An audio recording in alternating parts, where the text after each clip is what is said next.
Hello everyone. Oke, so kita berjumpa lagi lah. Walaupun macam lama sudah kita tidak buat apa kan, saya record video nih. Tapi besok saya mau kita video call lah. So untuk hari ini saya record dulu, esok baru kita video call sebab saya tidak tahu kamu paham atau tidak selama saya record nih, kan? Oke, tapi hari ini kita proceed lah dulu dengan sambungan chapter 3 hari itu. So sekarang kita masuk chapter 3.3 yaitu part yang ketiga lah, part C, part 3.3 yaitu methods for packing and transportation. So cara-cara untuk packing dan juga bagaimana kita mau transport kita punya fish product lah. Oke, so untuk part 3.3 nih kita akan tengok kepada methods for packing and transportation of fish, yaitu kita ada dua sistem, yaitu open dan juga closed system. Oke.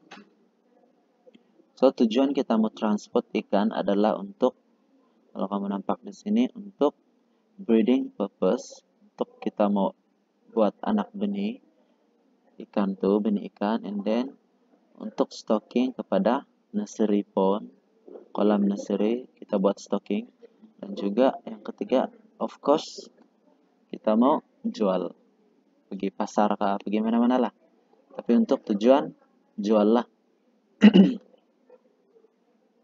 Oke, so kita ada dua sistem untuk packing ikan, yaitu open system dan juga closed system. So dua sistem ini senang saja. Kita tengok first open system dulu lah. Oke, so untuk transport ikan melalui open system, bagi ikan yang hidup, open system ini adalah actually salah satu, dia adalah traditional method lah, dan kita boleh transport kita punya ikan melalui open carrier sama ada aeration ataupun tiada aeration.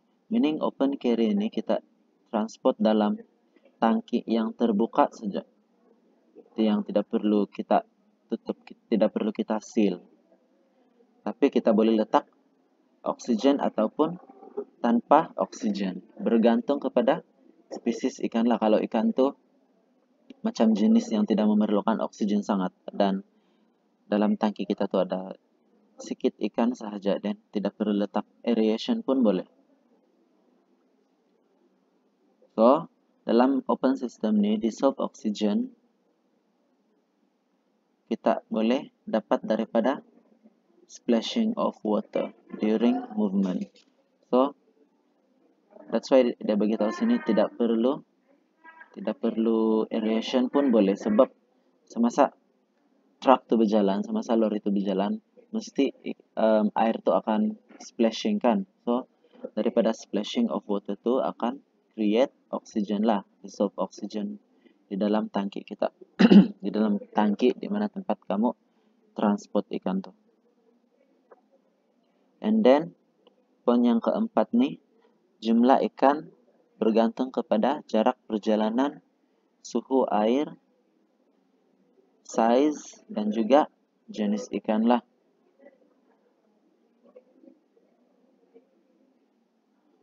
So meaning kalau kalau distance kamu untuk transport ikan tuh jauh, so mungkin kamu boleh letak aeration lah sebab jauh kan, tapi kalau dekat tidak perlu aeration pun boleh. Tapi semua ini bergantung kepada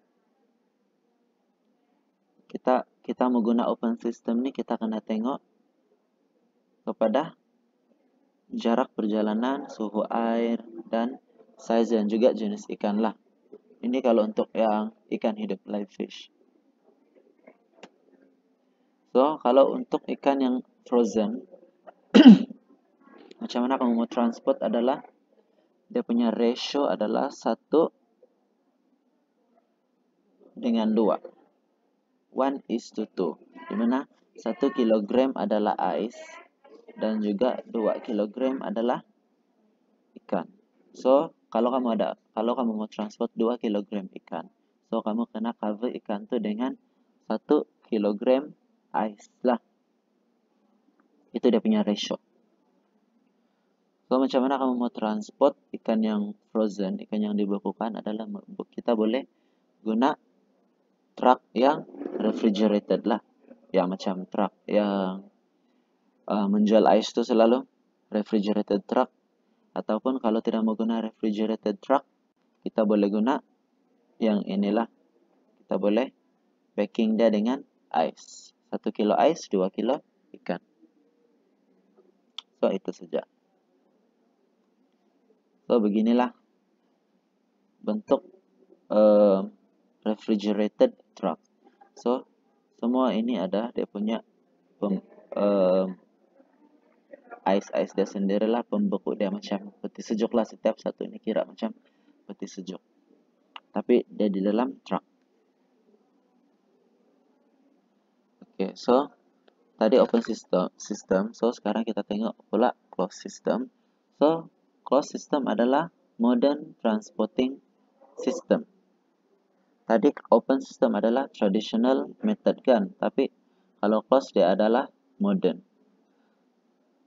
So, closed system ni kita boleh transport kita punya ikan sama ada menggunakan plastik ataupun metal container. Plastik ataupun metal container ataupun rubber and plastic bag. Kita boleh guna bag plastik ataupun bag yang diperbuat daripada getah rubber. And then sebagai contoh plastik bag adalah polyethylene bag. So, kenapa kita mau transport untuk closed system? Kenapa kita mau transport ikan menggunakan closed system adalah untuk ini kalau kita mau transport benih ikan, ya. Kita mau transport benih ikan ataupun dia punya broodstock lah, broodstock ikan. Broodstock ini adalah ikan yang sudah dewasa yang kita boleh guna sebagai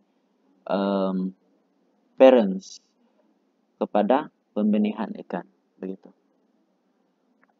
So, apa yang kita boleh buat adalah polyethylene bag tadi, yang ini plastik bag tadi, kita mesti isi dengan oksigen. Sebab dia closed system kan, so dorang tidak dapat oksigen dari luar. Jadi mau tidak mau kita kena isi dia dengan oksigen lah. Isi oksigen baru kita ikat plastik tuh, and then baru kita boleh transport ikan tuh lah. Oke, so closed system ini sangat efektif untuk digunakan sebagai transport, untuk kita guna sebagai transport ikan. Kenapa sangat efektif? Sebab kita boleh mengurangkan jumlah air yang kita pakai untuk transport ikan. So, bila jumlah air itu sudah berkurang, meaning berat air pun berkurang lah. Lepas tu kita boleh guna cara ni untuk transport time yang lama. Meaning kalau sangat jauh kita boleh guna closed system ni lah. Sangat jauh tempat kamu untuk transport, kita boleh guna sistem ni lah. Dan yang ketiga, dia menjimatkanlah economically advantageous. So, tidak perlu aeration kan, kita letak plastic bag, letak oksigen, ikat, and then jalan. Begitu saja. So, beginilah plastic bag tadi. Kamu boleh tengok sini. Yang fish in water saturated with oxygen. So, kita packing ikan dalam ni, letak sedikit saja air sini, tidak sampai separuh pun. And then kita isi oksigen sampai dia kembung macam ni, baru kita ikat, and then baru kita susun beginilah. So, kita boleh transport dia either by udara ataupun darat, by land. And then macam mana kamu mau, so bila ikan tu sudah sampai di destinasi yang tempat kamu transport tu, bila sudah sampai, so macam mana kamu mau masukkan ikan dalam kolam ataupun tangki adalah kamu kena masukkan dulu plastik tadi ke dalam air. So selepas beberapa menit baru kamu cucuk guna pisau macam ni, and then koyakan, baru lepaskan ikan tuh macam ni lah. So ini cara yang betul, bukannya kamu tuang dari atas begini, ras begitu air terjatuh. Tidak boleh ya, sebab dia akan menyebabkan ikan tuh stres lah.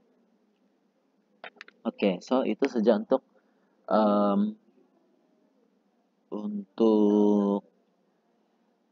part 3.3 nih. So lepas itu kita sambung part 3.4 pula.